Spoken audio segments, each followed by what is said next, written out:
Welcome, everybody, to the first Cerealized of 2016. Happy New Year to all of you, and Merry Christmas. Merry Christmas, everyone. I hope you all had a fine Christmas. This is the Christmas special, the week late New Year's Christmas special. And I hope Santa got you good things. Santa didn't get me anything. This is all I got for Christmas. This stupid VHS tape on a magical scepter repair. I don't know what that's about. I don't know. Some fucking bullshit. I don't even fucking care. Welcome. Well, it's 2016. It's been 2016 for 14 hours, people. We're 14 hours into 2016, and I still ain't been laid yet. So get on it, ladies! Let's get this show on the road! 2016 is going to be my best sex year yet. That's my resolution. And my other resolution is to do Cerealized. Every week, rain or shine, hungover or not, every single week. Good shows for everyone, and this week I'm going to be talking about Doctor Who, the new season of Doctor Who, Season 9. Or was it Season 10? Technically, it was Season 10 because David Tennant had that 1 year that technically wasn't a season, but it was a whole year. So I call it Season 10. Whatever. It's called Season 9. Peter Capaldi's second season in the role. Was it good? Was it bad? Nobody knows. Nobody knows except me. I'm the only guy who knows. Because I'm the only guy whose opinion is always 100% objectively correct no matter what, no matter where, no matter when. And, so, you know, that's, and we've got all this fucking garbage here. It's Christmas, so we gotta eat something festive. We gotta have a festive fucking, get all this crap out of here. We need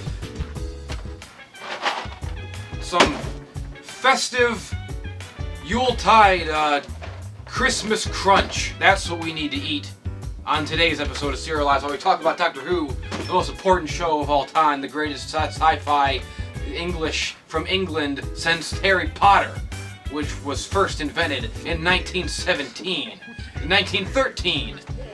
during the war, the World War I. Fuck this. Fuck it. I can't even. Oh, that's great. There's Apple Jacks all over the floor now. Who the fuck did that? Ugh. Oh, that's fucking good. That's delicious. Christmas Crunch. The best cereal for Christmas since Jesus Flakes. Crunchitize me, Kringle. That was a pretty good slogan. I came up with that on the fly. Season 9 of Doctor Who has been widely critically acclaimed by fans of the series and called the best season in a while. But I, on the other hand, agree with that. It's pretty good. Peter Capaldi is the best Doctor ever, except for Eccleston, and here in his second season on the show, he really came into his own with some absolutely fantastic performances that come off as instantly, quintessentially Doctor, encompassing the character's entire history of on-screen and off-screen development, while at the same time being so uniquely Capaldi that you can't imagine them being performed by anyone else. This is a performance with gravitas and depth, rage and kindness, humor and sorrow, fear and compassion. It's a sight to behold and a joy to watch. He inhabits the character flawlessly. And I think moments like his conversation with Davros and his speech in the Zygon episode will go down as some of the most legendary moments in the history of the series. Another thing I really liked about this season was that Peter Capaldi finally found his look as the Doctor. When he was introduced in Season 8, there wasn't that much about his appearance that told you about his character. The clothes he was wearing were very typical Doctor Who stuff, but it doesn't convey anything about what makes this Doctor different from the others. That's probably because the writers and Peter himself hadn't quite figured out what does make him different. These kind of things are a natural evolution, after all. Tennant and Smith's first seasons in the role also had the feeling of grasping at straws, before the unique subtleties of each of their performances started to inform the writers. You can see this visually as well, as further into their runs, 10 and 11's outfits evolved with their character and changed to reflect their personalities more. It's the same with Peter Capaldi. Now in his second season, he's gone from generic fancy jackets and frilly shirts to a much more down-to-earth look. His hair has grown out, and he now wears t-shirts and hoodies.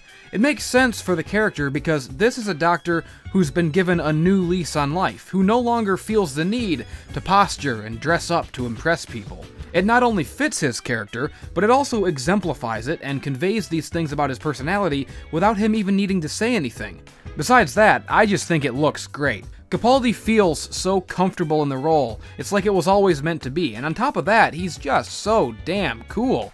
This is a doctor who wears sunglasses and plays guitar. The guitar playing is perfect, by the way. It fits him so well. Peter Capaldi looks like an old, aging punk rocker from 30 years ago, who's a lot wiser and a lot sadder, but never lost his spark, and that's exactly what the Doctor is. There's also a lot of little details about this version of the Doctor that I love, like how occasionally an episode will start with him just walking around the TARDIS, breaking the fourth wall, and addressing the viewer directly with some Twilight Zone-style narrative framing. That's cool as shit. I do have some complaints about the season, however, mainly the format. There were a lot of two-part episodes this season, and while some people might prefer that style, I personally can't stand that shit. I don't think that a two-parter automatically makes a story any grander. Most of the time, it just feels stretched out and causes it to drag. Also, I hate cliffhangers, and I hate having to wait a week to see the resolution of a story. To me, the whole point of Doctor Who is that he can go anywhere and do anything, so each episode should be a new self-contained adventure in a new location or time. I get antsy seeing him in one space for too long.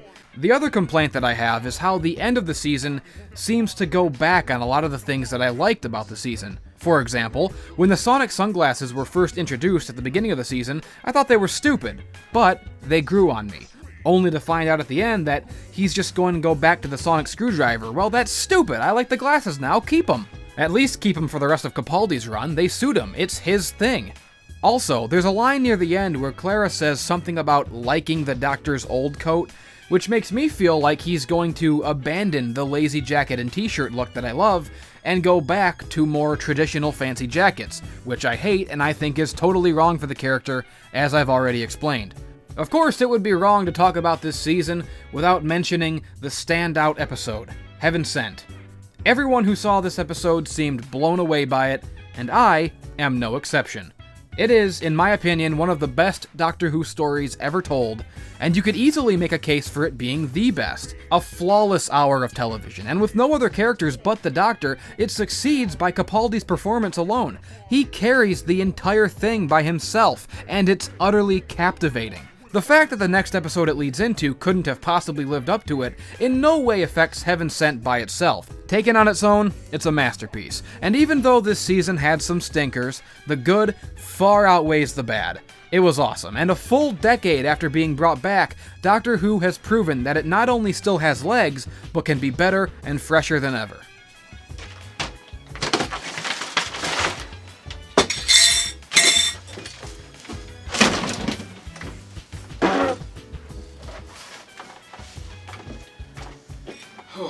Okay, so that was what I thought of Doctor Who Season 9. I thought it was really great, and I loved it, and it was good, and it was okay. It was pretty good. It was great. It was awesome.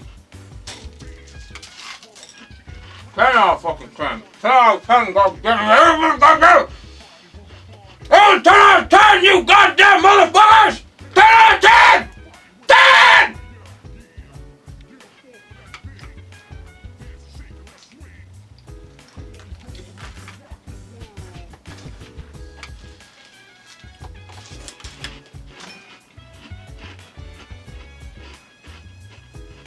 Yeah!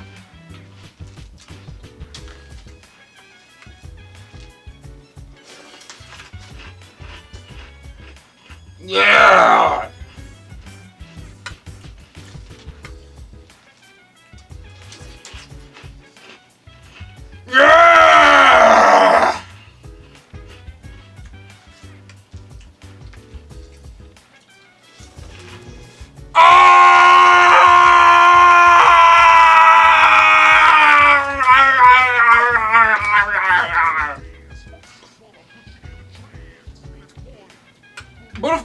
even though the season is over, the season wasn't technically over until the Christmas episode. Every season of Doctor Who ends with a Christmas episode. It's a tradition, going back as far back as 10,000 millennia. So you can't just talk about, you gotta talk about the Christmas episode with your Christmas crunch. Crunchitize me, Kringle. That's what that slogan is. So I will talk about the Christmas episode coming up right after these commercial messages. Hi everybody, I'm called Corona. You might remember me from the hit pony channel Drowning in Horseshoes. I'm sober now, and I have my own channel. Unlike a certain fat sellout, I care more about the artistic integrity of my content than a bunch of dollar signs. So if you want to see the real hard-hitting, quality entertainment, head on over to Horseshoe Heaven, a nation without sponsorships. No corporate BS, no politically correct horse shit, and no filter. Horseshoe Heaven. It's better than Manchild Incorporated. It's better than nothing, baby! Ah! I can't believe he actually paid for ad space on my show.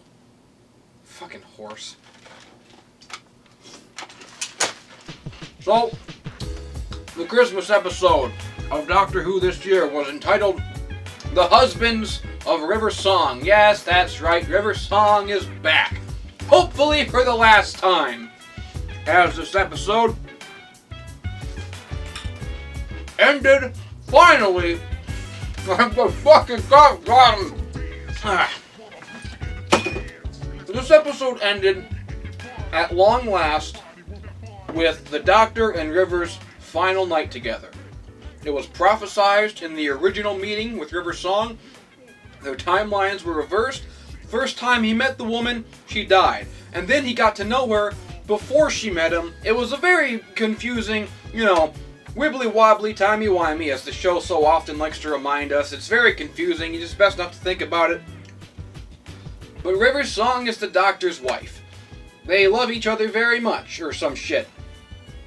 Personally, I always thought she was kind of a grating, annoying, obnoxious character, and I never really liked her anyways. She's one of the things that what's his face, the guy who makes the show, the director guy, one of his ideas.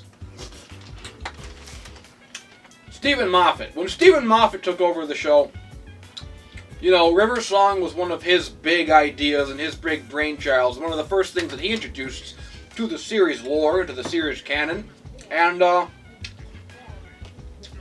some people like her, some people don't. I kind of find her annoying and obnoxious, and I always hate the trope of the secondary character who is better than the protagonist at everything, and looks at the Doctor all smugly like, "Oh, you didn't know, sweetie, that I'm the best at everything." Fuck that. It's annoying and obnoxious to me.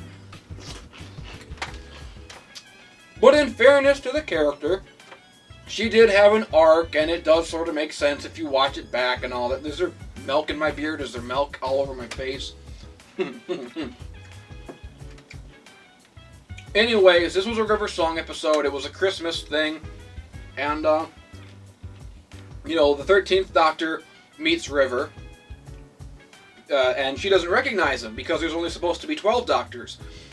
So the whole episode, she doesn't recognize him, even when she obviously should. It's very obvious that he's a doctor. I think she's, retarded or something in this episode. She got conked on the head a few times.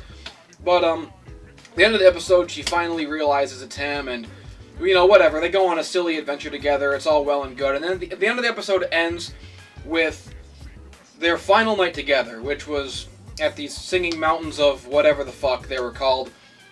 Which is what she said in the first episode she appeared in, way back 6 years ago. She said, the last night we spent together was at the singing mountains of whatever the fuck. And you gave me a sonic screwdriver. And this episode finally, at long last, loops back around on that promise and fulfills it and brings it full circle. And it was very nice how they pulled it off. The doctor goes, you know, River, you know what this is. This is the last night that I have with you, or whatever. And she says, but it can't be our last night. I don't wanna. I love you. One more night with the doctor. But then the doctor says, oh, by the way, on this planet, one night lasts for 24 years. And then that's it. And it ends with, and they lived happily ever after for the next 24 years. They just hung out and had an extended 24-year honeymoon marriage on this planet together. And it really was it was a very Christmassy feeling, a very sort of optimistic, yeah, they actually got to live out their marriage together and had some time together and a life, and it was very nice and it was very beautiful. And it was a good episode, and even better than all that, not only was it a good episode and it ended on this really positive, feel-good note, but it also finally, at long last, wrapped up the saga of River's song with a neat little bow. He gives her the sonic screwdriver. He sends her on her way. Shut up, Facebook. He sends her on her way back to, the library where she met David Tennant 6 fucking years ago, and so it wraps it all up with a neat little bow, just like a Christmas present. And how is that for some thematic shit? It's like poetry. It rhymes. And so the River Song thing is finally once and for all dealt with and put neatly aside, and hopefully I'll never have to see her on the show again, because she still fucking annoys me. And that does it for this week's episode of Cerealized. That was Doctor Who Season 9.